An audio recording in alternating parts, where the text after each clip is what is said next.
kufatera yaadani qabu keessatti liqimfamu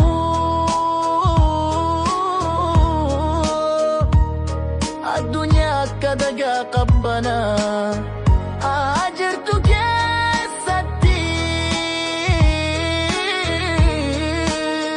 ziiroo ani teessuu koo arachuuf kufa yaalaa jira.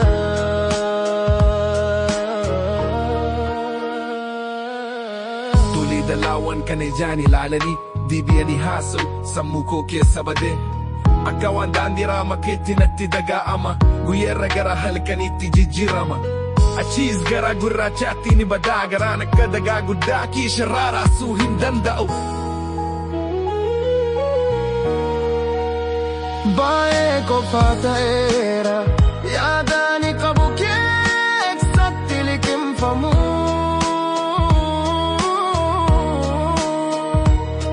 addunyaa akka dagaa qabbanaa jirtu keessatti ziiroo ani teessuu koo arachuuf kufa yaalaa jira.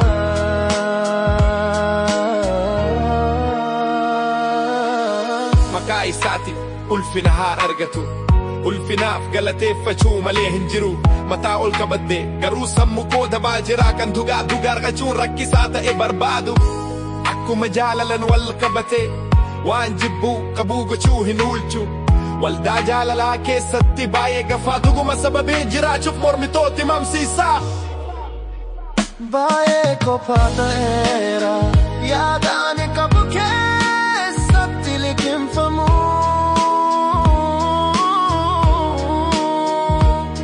addunyaa akka dagaa qabbanaa jirtu keessatti ziiroo ani teessoo koo arachuuf kufa yaalaa jira.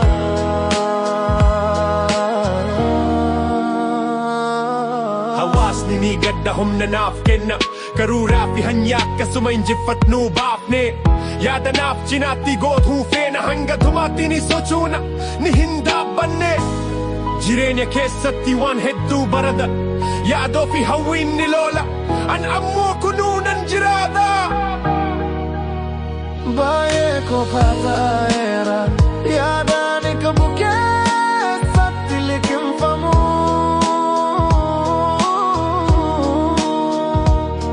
addunyaa akka dagaa qabbanaa jirtu keessatti ziiroo ani teessuu koo arachuuf kufa yaalaa jira.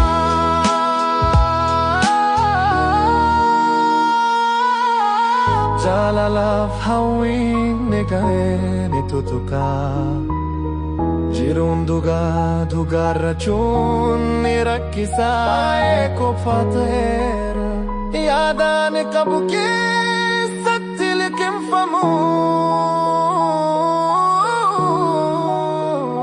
bifa fi haalaan firaa fi waraqaatti sirba wayyaa rakkinaa. Baay'ee qofaa ta'eera wanta jabaa yaadataa.